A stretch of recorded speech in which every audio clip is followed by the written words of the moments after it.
Good evening friends. இன்றைக்கி நாம் chapter 1 எலக்ட்ரோஸ்டாட்டிக்ஸில் உள்ள electric field due to uniformly charged thin spherical செல்லை பற்றி பார்க்க போகிறோம். தின் ஸ்பெரிக்கல் செல்னால் அதுக்கு அப்வியஸாக ஸ்பெரிக்கல் சிமெட்ரி இருக்கும். இந்த டயக்ராமில் இருக்க மாதிரி தான் இப்போது நமக்கு வந்து தின் ஸ்பெரிக்கல் செல் வந்து சென்டரில் இருக்கக்கூடிய ரவுண்டு, அதனுடைய ரேடியஸ் வந்து ஆர். இப்போது இந்த மாதிரி இருக்கக்கூடிய ஒரு தின் ஸ்பெரிக்கல் செல்லுக்கு நாம் வந்து சார்ஜ் என்க்ளோஸ்டு இந்த ஃபார்முலாவில் காஸ்லாலாம் அப்ளை பண்ணணும்னா காசியன் சர்ஃபேஸ் நம்ம வரையணும். இப்போ நம்ம என்ன கண்டுபிடிக்க போகிறோம்னா electric field at point P. So இப்போ electric field at point P கண்டுபிடிக்கணும்னா பிக்கும் சென்ட்ரல் பாயிண்ட் ஓக்கும் உள்ள டிஸ்டன்ஸ் வந்து பார்த்தீங்கன்னா ஆர், ரேடியஸ் வெக்டர் அந்த டைரெக்ஷனில் தான் இருக்கும். ஸோ காசியன் சர்ஃபேஸை வந்து நம்ம இந்த இடத்துல டிஃபைன் பண்ணுறது எப்படின்னா, it's a sphere of radius small r with centre O and passing through the point P. நம்ம இப்போ electric field at point P கண்டுபிடிக்கணும்னா காசியன் சர்ஃபேஸ் வந்து should pass through point P. இதில் நம்ம என்ன ஃபார்முலா யூஸ் பண்ணுறோம்னா சர்ஃபேஸ் சார்ஜ் டென்சிட்டி யூஸ் பண்ணுறோம். ஏன்னா இங்கே நம்ம சர்ஃபேஸ் ஏரியா தான் நம்ம கால்குலேட் பண்ணுறோம், சென்ட்ரலாக எதுவுமே இல்லை. So first field point P வந்து outside the shell consider பண்ணுறோம், நெக்ஸ்ட் வந்து இன்சைட் த செல் கன்சிடர் பண்ணுறோம். So field outside the shell அப்படின்னா நம்ம வந்து ஃபஸ்ட்டு வந்து சின்ன ரவுண்டு வந்து thin spherical shell with radius capital R. நம்ம வச்சுருக்கிற பாயிண்ட் வந்து அவுட் சைட் த செல், அதனோட ரேடியஸ் வந்து ஸ்மால் ஆர். இப்போ நம்ம வந்து electric field at point P கண்டுபிடிக்கணும். இதுக்கு நம்ம காசியன் சர்ஃபேஸ் எடுக்கிறோம். இந்த காசியன் சர்ஃபேஸ் எப்படி இருக்கும்னா sphere of radius small r, centre O and passing through the point P. Gaussian surface passing through point P. சரி, electric field at each point on Gaussian surface has the same magnitude E. அதாவது Gaussian surface நம்ம வரைஞ்சிருக்கிற ஒவ்வொரு இடத்துக்கும் electric ஃபீல்டோட magnitude வந்து இ and is along the radius vector at that point. இப்போ நம்ம இந்த diagram போட்டிருக்கோம். இந்த டயக்ராமில் நம்ம போட்டிருக்கிறது வந்து பார்த்தீங்கன்னா எலக்ட்ரிக் ஃபீல்டு இ எந்த டைரக்ஷன் இருக்குன்னு மார்க் பண்ணியிருக்கோம், ஏரியா வெக்டர் வந்து எந்த டைரக்ஷன் இருக்குன்றதையும் நம்ம மார்க் பண்ணியிருக்கோம். ஸோ ரெண்டுமே பார்த்தீங்கன்னா ஒரே ஏரியா ஒரே டைரக்ஷனில் தான் இருக்குது. So it makes an angle of 0 degree.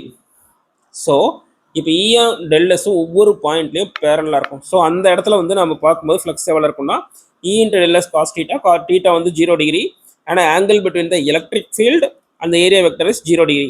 So E into del S cos theta, so E into டெல்எஸ்ஸாக மாறும்.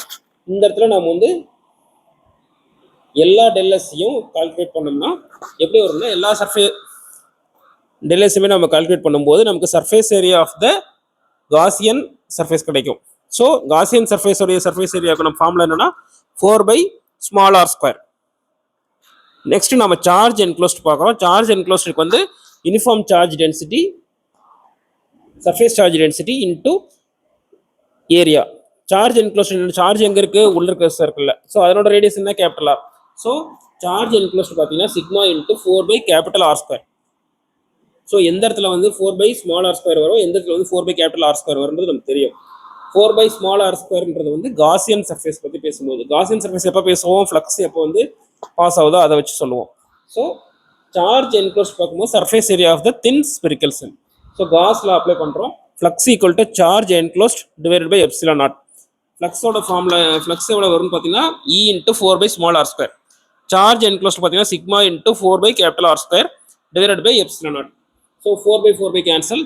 ஸோ நம்ம எடுத்து எழுதலாம் இ ஈக்குவல் டு சிக்மா r²/எப்சிலான் நாட் ஸ்மால் r². அதையே நம்ம வந்து இப்படி எழுதலாம் E into 4/r² equal to q/எப்சிலான் நாட். க்யூன்றது என்னது, சார்ஜ் என்க்ளோஸ்ட். ஸோ அதை வச்சு நம்ம பார்க்கும்போது எலக்ட்ரிக் ஃபீல்டு எவ்வளோ வரும்,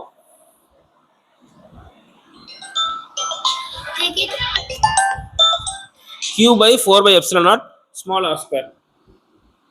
இப்போ நம்ம வெரிஃபை பண்ணது பார்த்தீங்கன்னா கூலம்ஸ் லால வந்து 1/r² வந்து கரெக்டாக வெரிஃபை பண்ணோம் அப்படின்றத கன்ஃபார்ம் பண்ணியிருக்கோம்.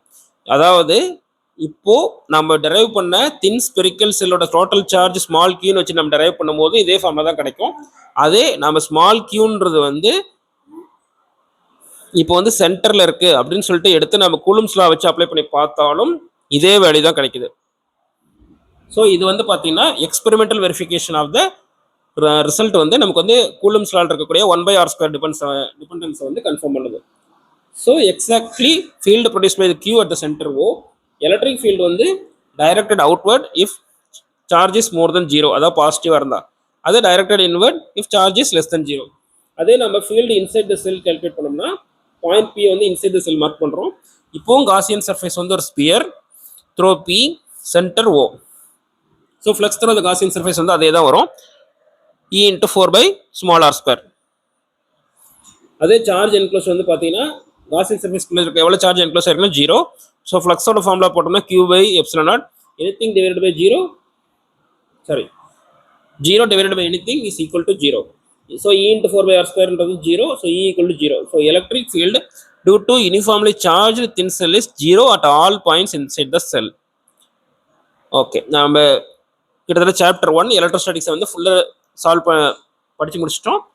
நெக்ஸ்ட் இனிமேல் சம்ஸ் எல்லாம் முடிச்சுட்டு தான் நம்ம சாப்டர் 2 போவோம்.